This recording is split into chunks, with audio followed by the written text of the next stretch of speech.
दोस्तों नमस्कार, स्वागत है आप सभी का एक बार फिर से पर्वतवाणी लाइव पर और मैं आपके साथ तन्मय भोगना। दोस्तों आज बड़ी मज़ेदार बात भी मैं आपको बताऊंगा और बड़ा मज़ेदार ये धरना भी है और ये किस्सा भी है। आज जिन लोगों के साथ मैं बैठा हूँ बड़ी मज़ेदार बातें यहाँ पे होने वाली है और मज़ेदार वो किसके लिए होगी और किसको वो बातें चुभेंगी वो भी देखने वाली बात होगी। इस वक्त मैं मौजूद हूँ माध्यमिक अतिथि शिक्षण एसोसिएशन उत्तराखंड एक दिवसीय उपवास, और ये उपवास और किसी ने नहीं, हमारे जो उत्तराखंड के गेस्ट टीचर यानी जो अतिथि शिक्षक हैं उन्होंने ये रखा। और आखिर ऐसी कौन सी मुसीबत आन पड़ी है जो ये एक दिवसीय उपवास रखने को हमारे टीचर यहाँ पर मौजूद हैं। आज मेरे साथ अध्यक्ष और महामंत्री भी इस वक्त मौजूद हैं एसोसिएशन के। तो पहले मैं आप ही के पास आना चाहूँगा। नमस्कार सर, कैसे हैं आप? मैं ठीक हूँ और धन्यवाद आपका कि आप यहाँ पर आए और आपके माध्यम से हमारी जो बात है वो लगभग पूरे प्रदेश तक जाएगी, ऐसा मैं उम्मीद करता हूँ। मैं ये पूछना चाहूँगा सबसे पहले तो आपसे, दुनिया जहान के बच्चे पूरे उत्तराखंड के जो हमारे स्टूडेंट हैं उनको आप पढ़ाते हैं, उनका रिजल्ट अच्छा लेकर आते हैं, उनका भविष्य बनाते हैं, लेकिन उनका भविष्य बनाते बनाते अपना भविष्य खतरे में आ जाए, ये किस तरीके से हो रहा है आज उत्तराखंड में? देखिए, ये इस तरह से कह सकते हैं आप कि हम बच्चों को पढ़ाने में इतने तल्लीन हो गए कि हम अपना ही भविष्य भूल गए कि आखिर हमारा जब तक भविष्य नहीं है हम खुद क्या बच्चों का भविष्य बना पाएंगे। पूर्ण मनोयोग से पढ़ा भी रहे हैं, सबको पता है, गांव के प्रधान से लेकर और जिला पंचायत से लेकर पूरे अभिभावक संघ तक को ये मालूम है कि यहाँ पर गेस्ट टीचर पढ़ा रहा है। प्रत्येक ब्लॉक में कहीं ना कहीं है और ऐसी संख्या हम लोगों की 5000 के आसपास है। 5000 शिक्षक हैं और 5000 के 5000 की यही दिक्कत है। ये प्रत्येक 5000 शिक्षक साथी की तो है ही, लेकिन जो 2015 से कार्य कर रहे हैं, आप देखेंगे कि इससे पूर्व में भी कई पत्रकार साथी आए जिन्होंने पूछा, तो मैंने उनको ये बताया भी कि सबसे पहले तो पूरे उत्तराखंड को ये मालूम ही नहीं है कि गेस्ट टीचर लगे कैसे।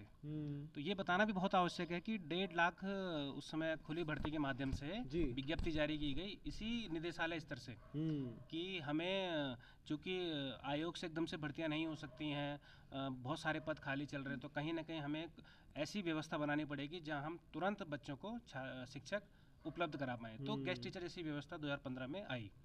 1.5 लाख आवेदन इसमें आए और 1.5 लाख आवेदन करने के बाद जो खुली भर्ती के माध्यम से, विज्ञप्ति के माध्यम से जो रोस्टर प्रणाली, जो योग्यता के मानक थे, उन सबको पूर्ण करते हुए हम लोग 4000 के आसपास सेलेक्ट हुए। 4000 में वर्तमान में हम लोग 9 साल से लगा लीजिए आप काम कर रहे हैं, हम लोग 2015 से 10 साल हमें सितंबर में पूरे वाले 25 में। सुप्रीम कोर्ट तक, यहाँ तक कि कई अन्य राज्य भी कर चुके हैं कि जो इतने समय से कार्य कर रहे हैं उनको नियमित किया जाए। पहली मांग तो हम लोगों की है कि अब इतना समय हो गया है कि नियमित किया जाना चाहिए। बिल्कुल। वो न रहते हुए भी अभी 26 को बैठक हुई थी माननीय मंत्री जी की अध्यक्षता में, सभी शासन के अधिकारी और स्वयं पूरा विभाग निदेशालय उपस्थित था। पूर्ण तरह से तय किया गया कि इनके पदों को नहीं छेड़ना है। जहाँ पर ये काम कर रहे, कोई बड़ी मांग नहीं है भाई, सिंपल सी मांग है। न तो आप वेतन उस तरीके के दे रहे हो कि आप हमें कोई दूसरे मंडल भेज दीजिए, दूसरे जिले में दीजिए। मात्र 25,000 की तनख्वाह मिल रही है। उस 25,000 में आप ये बताइए कि कोई व्यक्ति कहीं रहेगा भी तो कम से कम 3 या 4,000 रुपये उसका कमरे का किराया उसको देना ही देना। सरकार नहीं देती आपको? नहीं, सरकार कोई नहीं। सरकार को 25,000 भी यदि अगर हम जो हमारी छुट्टियां थी वो नहीं बची हमारे पास, तो हमें अवैतनिक आना पड़ता है। किसी के साथ कोई दुर्घटना हो जाए तो फिर भी हमें कोई मेडिकल की सुविधा नहीं है। तो बहुत सारी चीज़ें, तो प्रमुख समस्या ये थी कि हमने जो माननीय शिक्षा मंत्री जी के अध्यक्षता में बैठक हुई उसमें कहा कि भाई, और तय भी हुआ कि 15 से जो जहाँ पर लगा है, जो 2015 से जो कार्य कर रहा है शिक्षक, उसी जगह पर हम नहीं भेजेंगे। हमारा यहाँ पे आज सांकेतिक उपवास करने का केवल एकमात्र वर्तमान समय में ये था, परिस्थिति को देखते हुए, कि अभी 2 दिन पूर्व ही काउंसलिंग हुई स्थायी शिक्षकों की, जिसमें अंतरमंडलीय जो अपने जनपद में, अपने मंडल में आना चाहता है, काउंसलिंग। अब सभी ने विद्यालय ले लिए, ठीक है, उनके भी काम होने चाहिए, लेकिन हम ये कहाँ मना कर रहे हैं कि आप उनके काम मत कीजिए। लेकिन ये तो देखिए कि जो व्यक्ति 15 से लगा है, पहले तो वो कई बार विद्यालय उसके बदल चुके हैं, 11 बार विद्यालय बदले जा चुके हैं उसके। उनके 9 साल को देखते हुए आप ये भी मानवता नहीं दिखा रहे हैं कि जहाँ पर गेस्ट टीचर लगा है। मैं ये बात नहीं कर रहा हूँ कि जो अभी 24 में वेटिंग में लगा है, या 23 में लगा है, या 22 में लगा है, जो 2015 से लगा है, ऐसी शिक्षकों की संख्या मात्र हमारे पास 2000 है। यदि आप उन 2000 पदों को लॉक कर देते हैं तो कहाँ समस्या आ रही है? कौन सा आपको इतना बड़ा काम करना है? हम तो अपने पदों को ये कह रहे हैं जहाँ पर काम कर रहे हैं वहीं पे, ना तो हम कोई 1.5 लाख रुपए की तनख्वाह मांग रहे हैं, ना कोई हम लाभ मांग रहे हैं। हम ये कह रहे हैं आप उन जगह पर क्यों भेज रहे हैं आखिर? अब ये 250 टीचर कहाँ जाएंगे? जहाँ पे अंतरमंडलीय तबादले से शिक्षक आने वाले हैं, ये 250 कहाँ जाएंगे? और ये प्रभावित हो गए, उसके बाद सीट नहीं बचेगी गढ़वाल में, फिर वो क्या कुमाऊं जाएगा 25,000 की नौकरी में? 25,000 की सैलरी में क्या वो कुमाऊं जाएगा? अगर टिहरी का कोई व्यक्ति पिथौरागढ़ सीट खाली होगा, टिहरी से प्रभावित हो गया, तो क्या वो कुमाऊं जाएगा? वो तो बेरोजगार हो गया ना। बिल्कुल। तो समस्या ये बहुत जटिल है और बहुत सरल थी कि आप उन 2000 जो लोग हैं जो 15 से कार्य उनको आप लॉक कर दीजिए। और दूसरा 1 जून का आप देख रहे होंगे कि ये मेरे पास पत्र भी है जिसमें 17 दिन का वेतन काट के दे दिया गया ट्रेजरी में कि इन्होंने जो है पढ़ाया नहीं है। सरकार छुट्टियां सरकार कर रही है जी, विद्यालय बंद है, तो क्या अतिथि शिक्षक बंद विद्यालयों में विद्यालय जाएगा क्या? आप खुले कर दीजिए ना, जनवरी और जून में विद्यालय खुले कर दीजिए। कहाँ अतिथि शिक्षक ने मना किया पढ़ाने के लिए? लेकिन कहीं ना कहीं इतने सारे ये इसमें साफ लिखा गया कि 13,710 का भुगतान जो है किया जाए। 25,000 की इस तनख्वाह में भी सरकार कह तो रही है कि हम अतिथि शिक्षकों का वेतन हमने 10,000 बढ़ाया, इसमें तो आप 13,000 दे रहे हो फिर हमें। तो कहीं ना कहीं ये तो हुआ था कहीं कि 12 माह का मानदेय इससे पूर्व मिलता आया 9 सालों से पूर्व, लेकिन ये पहली बार हो रहा है कि जनवरी का वेतन जो हम लोगों का कट के मैंने आपको दिखा भी दिया है इसमें जी। तो स्वयं मैं भी डीजी महोदय से भी मिल के आया हूँ। मैंने कहा मैडम ये एक बार बताइए कि ये तो वहाँ के संबंधित बीओ को पता होना चाहिए कि यदि रिजल्ट खराब हो जाए तब तो अतिथि शिक्षक जिम्मेदार है, लेकिन जब अतिथि शिक्षक पढ़ा रहा था तब आपने ये कहा कि आपने पढ़ाया नहीं है, ऐसा कोई आदेश नहीं कि आप ऑनलाइन पढ़ाओ, तो फिर क्यों बच्चे को पढ़ाएंगे, क्यों इतनी मेहनत करेंगे? बिल्कुल। तो कहीं ना कहीं अगर रिजल्ट खराब हो जाए तो स्पष्टीकरण बीओ सर हमारा मांग लें। और अगर अच्छा पढ़ाने के लिए हमने कहा कि हम ऑनलाइन बच्चों को काम दे रहे हैं, आपको छात्र को देखते हुए पूर्व में बंशीधर तिवारी सर जो डीजी रहे हमारे, उन्होंने बहुत अच्छा आदेश निकाला कि यदि आप छात्र को देखते हुए ऑनलाइन उनको काम दे रहे हो, एक गाइड कर रहे हैं ऑनलाइन, क्योंकि बच्चा छुट्टियों में होता है तो कहीं ना कहीं गैप आ जाता है पढ़ाई में। बिल्कुल। तो उस गैप की पढ़ाई को पूरा करते हैं हम लोग बच्चों को व्हाट्सएप के माध्यम में उनको होमवर्क देंगे, माँ बाप से बात करेंगे कि बच्चा काम कर रहा है नहीं कर रहा है, और हमने किया भी है, इस समय भी किया है। उसको देखते के बावजूद भी कई बीओज ने कह दिया कि नहीं ऐसा कोई आदेश ऊपर से नहीं है कि आप ऑनलाइन पढ़ाओ, तो हमारे लोगों को कह दिया कि ऑनलाइन नहीं पढ़ाओगे। चलिए चलिए मैं आपके पास आऊंगा, मैं महामंत्री जी के पास आऊंगा, लेकिन उससे पहले एक दोहा मुझे दोस्तों याद आ रहा है जो अपने बचपन में हमें भी स्कूलों में बड़े प्यार से पढ़ाया जाता था। गुरु गोविंद दो खड़े काके लागू पाए, बलिहारी गुरु आपने गोविंद दियो बताए। लेकिन ये कहावत जो है ना, इसका तात्पर्य अब क्या होता जा रहा है हमारे उत्तराखंड में, उत्तराखंड जैसे राज्य में देवभूमि में इस दोहे का कैसा किस तरीके से हनन हो रहा है सर? ये कहाँ गुरु गोविंद दो खड़े जो हमको उस समय कबीर जी के दोहे पढ़ाए जाते थे, अब तो कहाँ नाम गुरुओं की मन की यहाँ पर हो पा रही है ना गोविंद की मन की यहाँ पर हो पा रही है। देखिए बहुत बड़ी विडम्बना है उत्तराखंड राज्य में जी। किसी भी राज्य का एक दायित्व होता है लोक कल्याण। लोक कल्याण अगर किसी राज्य में नहीं है, और अगर हम लोक कल्याण की बात करें जी, तो गेस्ट टीचरों के मामले में तो बिल्कुल भी नहीं हो रहा है। 2015 से गेस्ट टीचर कार्यरत हैं और विभिन्न स्कूलों में दुर्गम विद्यालयों में जो अपनी सेवा दे रहे हैं अल्प वेतन में। सबसे बड़ी बात क्या है, बहुत कम मानदेय में वो अपनी सेवा दे रहे हैं। इसके बावजूद भी गेस्ट टीचरों के लिए आज तक सरकार ने कोई अस्थायी समाधान नहीं निकाला। हाँ, ये जरूर है कि माननीय शिक्षा मंत्री ने कई बार आश्वासन दिया कि इनको जो है 8-9 साल हो गए हैं और 2015-16 से नियुक्त हैं, उनके पदों को हम सुरक्षित करेंगे, उनकी जगह कोई नियमित शिक्षक नहीं भेजेंगे। लेकिन इसके विपरीत जो है उनको प्रभावित किया जा रहा है बार बार। हर 3 महीने 6 महीने में उनकी जगह जो है रेगुलर अपॉइंटमेंट्स किए जा रहे हैं, जिससे वो मानसिक रूप से उत्पीड़न हो रहे हैं। और इससे नुकसान केवल गेस्ट टीचरों का नहीं हो रहा है, छात्र हित का भी नुकसान हो रहा है। तो विभाग को, सरकार को ये भी देखना चाहिए कि जो गेस्ट टीचर हैं जो बहुत कम मानदेय में हमारी सेवा कर रहे हैं, विभाग की सेवा कर रहे हैं, इनका अपना कोई भविष्य नहीं है, लेकिन ये हजारों छात्रों का भविष्य बनाने में अपना योगदान दे रहे हैं, तो इनके लिए हमें कुछ करना चाहिए। और जो आश्वासन हमने इनको दिए हैं लगातार, इनको जो है धरातल पर उतारें। अब हो क्या रहा है, वेतन वृद्धि का माननीय मंत्री जी ने 1 साल पहले जो है खुद मीडिया में भी दिया और हमें भी बोला कि हम 35,000 तुम्हारे वेतन करने जा रहे हैं। और वो खबर जब मीडिया में आती है अगले दिन, तो माननीय मुख्यमंत्री जी की फेसबुक वॉल पे भी जो है वो खबर लगती है कि गेस्ट टीचरों का वेतन जो है 35,000 करेंगे। लेकिन 1 साल हो गया, ना तो गेस्ट टीचरों का वेतन बढ़ा, ना उनके जो है पदों को सुरक्षित किया गया। और इस तरह से अन्य भी कोई छोटी मोटी जो सुविधाएं होती है, जैसे चिकित्सा अवकाश है, अन्य कोई किसी भी प्रकार का जो है लाभ उनको नहीं दिया जाता है, कोई सुविधा नहीं दिया जाता है। और इन सब के बावजूद भी गेस्ट टीचर जो शिक्षण कार्य के लिए नियुक्त हुए हैं, वो गैर शैक्षणिक कार्य भी विद्यालयों में करते हैं, छात्र हित को देखते हुए और विद्यालय हित को देखते हुए। लेकिन हमारा जो गेस्ट टीचर हैं उनका कहीं पर भी जो है कोई सुनवाई नहीं हो रही है। यहाँ से निदेशालय से प्रपोजल शासन को भेज दिए जाते हैं और शासन उस पर क्वेरी लगाता है और शासन में उसको लंबित कर दिया जाता है। हमने कई बार माननीय मंत्री जी से भी इसकी ये बात रखी है कि जब भी आप भी जो है आपके निर्देश में कोई कार्रवाई होती है तो वो अमल क्यों नहीं होती है, उसको धरातल पर क्यों नहीं उतारा जाता है। तो हर बार यही आश्वासन मिलता है कि हम तुम्हारे लिए कर रहे हैं और कर कुछ नहीं रहे हैं। तो मंत्री किस बात के, मंत्री कौन है आपके अभी विभाग में? हमारे जो माननीय शिक्षा मंत्री जी श्री धन सिंह रावत जी हैं। तो धन सिंह रावत जी को अभी जैसा आपने 25,000 रुपये महीना बताया था, क्या लगता है अगर 25,000 रुपये देकर उनको यहाँ से कुमाऊं के दौरे पे भेज दिया जाए, बिना सरकारी गाड़ी के, बिना सरकारी बंगले के, बिना सरकारी नौकरों के, तो क्या लगता है वो वहाँ पे बिता देंगे 25,000 रुपये में अपना पूरा का पूरा महीना?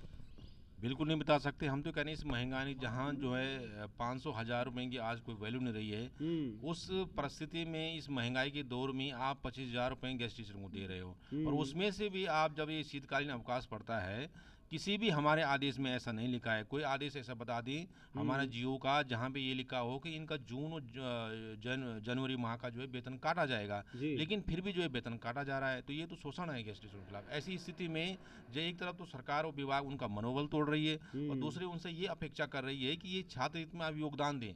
कैसे योगदान देंगे? चलिए कैसे योगदान देंगे? और दोस्तों यकीन मानिए कहीं ना कहीं जो हमारे आज के जो हमारे मंत्री हैं, जो हमारे मुख्यमंत्री जी हैं, और जो पहले के भी रहे होंगे, क्योंकि कई समय से इनका ये मामला लटकता हुआ आ रहा है, कहीं ना कहीं वो अधिकारी भी एक समय में सरकारी स्कूल से पढ़कर निकले होंगे, और सरकारी स्कूल से पढ़कर निकले होंगे उस समय की। और अगर इस समय की मैं बात करूं, उस समय व्यवस्थाएं अच्छी थी, लेकिन अब जो व्यवस्थाएं हैं, एक परिवार 100 बार सोचता है अपने बच्चे को सरकारी स्कूल में भेजने के लिए, और वो क्यों भेजता है वो आप समस्या यहाँ देख पा रहे हैं। क्योंकि जब अध्यापक ही स्कूलों में नहीं रहेंगे, नहीं पढ़ा पाएंगे अपनी समस्याओं के कारण, तो आखिर सरकारी स्कूल का आलम क्या होगा? अभी सर लगभग उत्तराखंड में कई सरकारी स्कूल हैं, तब चाहे हम माणा की बात करें, तब चाहे हम बद्रीनाथ की बात करें, केदारनाथ की बात करें, दूर दूरस्थ क्षेत्रों में स्कूल हैं, लेकिन वहां पर सबसे बड़ी चुनौती ये होती है, अगर कोई टीचर को हम यहाँ देहरादून से भेज रहे हैं तो वो वहाँ जाने को तैयार नहीं होते, क्योंकि वहाँ सुविधाएं के नाम पे कुछ भी नहीं है। लेकिन अगर दूसरी जगह अगर मोदी जी वहाँ जा रहे हैं या हमारे मुख्यमंत्री जी जा रहे हैं, रातों रात वहाँ पे सारी सुविधाएं हो जाती है। तो ये क्या है? हमने ही तो चुनकर भेजा है उनको वहां पर। देखिए, ये मैं आपके माध्यम से भी अवगत कराना चाहूँगा कि ये बड़ा दुर्भाग्य का विषय है जी, कि एकमात्र जो गेस्ट टीचर है पूरे प्रदेश में, वो ये मांग कर रहा है कि आप हमें दुर्गम अति दुर्गम भेज दो। ये भी बड़ी ताज्जुब की बात है कि आपको कहीं नहीं देखने को मिलेगा कि कोई व्यक्ति स्वयं कह रहा हो कि मुझे दुर्गम में रहने दो, पर डिस्टर्ब मत करो भाई। एक ही साल में अगर किसी के 4-4, 5-5 विद्यालय बदल जाएंगे, आप ये बताइए कि आप उसको 25 के आप उसको 1 लाख भी दोगे, मनोयोग से काम नहीं कर पाएगा। मेन होता है व्यक्ति जिस मानसिक तनाव से उस समय गुजर रहा होता है, वो विद्यालय में क्लास पढ़ा रहा है, उसको ये नहीं पता कि किस समय वो प्रभावित होने वाला है, किस सेकंड में वो प्रभावित होने वाला है। सबसे बड़ी विडंबना ये है। तो इसमें गलत क्या था? आपके इतने दुर्गम अति दुर्गम के पद हैं, मैं आपसे अभी कमिटमेंट करता हूँ, यहीं पे बैठ के हम उपवास के दिन बैठे हैं, कोई भी एक स्थायी शिक्षक ये कह दे कि मैं माना जाने के लिए तैयार हूँ। केवल गेस्ट टीचर है जो ये कहने को तैयार है कि आप मुझे कहीं भी भेजिए, लेकिन बार बार प्रभावित नहीं कीजिए। एक ऐसी पॉलिसी बना दीजिए कि जहाँ है वहाँ आप डटे रहिए, आप रिजल्ट दीजिए। आप हमसे रिजल्ट की उम्मीद करते हैं ना, वो हम आपको हर 3 महीने में आपको रिपोर्ट अपनी देंगे कि हम कैसा पढ़ा रहे हैं, कैसा नहीं पढ़ा रहे। वो तो सर्वविदित है। पूरा उत्तराखंड का जो शिक्षक संघ भी है, वो भी उसको भी पता है कि कहीं ना कहीं गेस्ट टीचर बहुत अच्छा काम कर रहा है, और कंपटीशन की भावना रहती है। हम भी जिस विद्यालय में रहते हैं, और राजकीय अध्यापक भी जिसमें कहीं ना कहीं कंपटीशन की भावना की वो अच्छा पढ़ा रहा है, हमें देखते हुए भी अन्य टीचर भी और अच्छा पढ़ाने की कोशिश करते हैं जी। तो मेरा तो सरकार से निवेदन है कि ये बार बार कि हमें भी यहाँ बैठने का शौक नहीं है। हमारा भी परिवार है, हमारा भी विद्यालय है, और हम भी जब विद्यालय से दूर रहते हैं इन चीज़ों को, क्योंकि अध्यक्ष की जिम्मेदारी है मेरी कि जो 4,000 लोगों की आवाज़ है, कहीं ना कहीं हमने जो सांकेतिक उपवास में 2 लोगों ने जो बैठने का निर्णय लिया, वो यही था कि हम सभी अध्यापकों को ना बुलाएं। सभी की मांग है, 13 जिला अध्यक्ष और 95 ब्लॉक अध्यक्ष इस समय ये मांग कर रहे हैं कि हमें भी बोर्ड परीक्षाओं को नहीं जाना है, मत लगाओ आप हमारी ड्यूटी। अल्प वेतन में है ना हम लोग, तो हम केवल शिक्षण कार्य के लिए ही नियुक्त हुए हैं, तो क्यों हमें फिर अतिरिक्त क्लास को दिया जा रहा है पढ़ाने के लिए? क्यों फिर कहीं जहाँ स्थायी शिक्षक है ही नहीं, पूरे शिक्षकों के समान जो है हम लोगों को गेस्ट टीचरों ने संभाली हुई है। तो आप सीधे एक आदेश निकालेंगे कि आप केवल अपना ही विषय पढ़ाएंगे, तो उसमें भी हम खुश हैं, लेकिन नहीं, काम सारे करेंगे, लेकिन जब सैलरी देने की बात आएगी जून और जनवरी की, तब क्या हो जाएगा? सांप सूंघ जाएगा। तब ये लगेगा नहीं ऐसा कोई आदेश नहीं है, तो भाई निकालो ना आदेश। बिल्कुल, मैं तो कह रहा हूँ 4,000 टीचर्स को एक साथ बाहर निकालने का आदेश कर दीजिए। आप वो तो करो, बड़ा दिल दिखाओ, बाहर कर दीजिए। अब तो वैसे भी 10 साल होने वाले हैं, आप यहाँ से बाहर करेंगे, सुप्रीम कोर्ट खुद फटकार लगा देगा कि 10 साल से जो शिक्षण कार्य कर रहे थे, यदि वो वहाँ पर कोई काम ही नहीं कर रहा था, यदि आप किसी अस्थायी शिक्षक को वहाँ भेज रहे हो जहाँ पर गेस्ट टीचर है, इसका मतलब फिर तो वहाँ पर कोई था ही नहीं। बिल्कुल। और मैंने तो पहले भी कहा, अभी पत्रकार साथी आए थे कि ये कहावत जिसने सिद्ध की होगी कि जो बोओगे वो काटोगे, यहाँ उल्टा हो रहा है। हम बो तो हम रहे हैं साल भर से, लेकिन फरवरी में कोई दूसरा टीचर आ जाएगा और रिजल्ट उसका काउंट हो जाएगा कि उसने पढ़ाया था। साल भर मेहनत हमने करी, क्योंकि अभी जो काउंसलिंग हुई है उससे तो यही साबित होगा कि अगर 7-8 दिन में जो अंतरमंडलीय जो ट्रांसफर हुए हैं, विद्यालय मिल चुके हैं, केवल नियुक्ति पत्र मिलना, उस विद्यालय का नाम पे जाना, रह गया, बाकी सभी कुछ हो चुका है कि अधिक से अधिक लोगों को विद्यालय मिल चुके हैं। अब फरवरी में साल भर तक हम लोगों ने पढ़ाया जी। अब अंतिम दिन में कहाँ जाएगा व्यक्ति, किसने उस बच्चे को तैयार किया पढ़ाने में, किसके काउंट होगा रिजल्ट वो, तो ये बहुत सारी समस्याएं हैं। लेकिन मुझे लगता है इतनी छोटी समस्या थी सरकार सॉल्व नहीं कर पा रही है। तो फिर मुझे लगता है कि जब चुनाव हों विधायकों के और उन्हीं विधायकों में से मंत्री बनते हैं, और क्यों बनते हैं कि भैया जो छोटी छोटी जन समस्याएं हैं उनको समाधान उसी लेवल पे हो जाए। आज हमें 2.5 साल हो गए, एक आदेश ऐसा निकला कि जो आपके सामने मैं कह सकूं कि भाई इससे हमारा शिक्षक कहीं ना कहीं सेफ है। एक आदेश केवल मैटरनिटी लीव का था, वो भी तो तभी मिलेगा जब वहाँ पे टीचर वो हमेशा रहेगी जी। वो महिला अगर वहाँ पे रहेगी तभी तो उसको उसका लाभ मिलेगा। यदि वो मैटरनिटी लीव रहते हुए उसकी जगह पे कोई आ गया तो फिर किस मानक के तहत वो लाभ लेगी, कोई नियम नहीं है ऐसा। तो बहुत बड़ी विडंबना है, और 4000 अतिथि शिक्षक इस समय कहीं ना कहीं इस वीडियो के माध्यम से जरूर देखने की अगला स्टेप हम लोगों का क्या होगा। चलिए, धन्यवाद आपका। तो ये तमाम बातचीत मैं इस वक्त आपको सुना रहा हूँ देहरादून में बैठकर, जहां पर नकली राजधानी भी मैं इसको कहना चाहूंगा, नेता मंत्री अपनी विधानसभा छोड़कर देहरादून में रहते हैं ताकि सारी सुविधाएं मिल जाएं, और हमारे जो टीचर हैं, अतिथि शिक्षक हैं जो, उनको भेज देते हैं दूरस्थ क्षेत्रों में, लेकिन वहाँ पर कोई सुविधाएं नहीं है। और जब सुविधाएं भी नहीं देते हैं तो लेकिन काम के बीच में डिस्टर्ब भी करते हैं, कभी कहीं तबादला कर दें, कभी कहीं भेज देंगे। जैसा कि भाई साहब ने बताया 25-25 ट्रांसफ़र यहाँ पर हो जाते हैं, लेकिन जब सैलरी की बात आती है तो विभाग की तरफ से मुंह फेर दिया जाता है। तो अभी के लिए बस इतना ही दोस्तों, आप भी अपनी क्रिया प्रतिक्रिया मुझे बताएं, और अभी के लिए बस इतना ही। तब तक आप देखते रहिए पर्वतवाणी लाइव। धन्यवाद।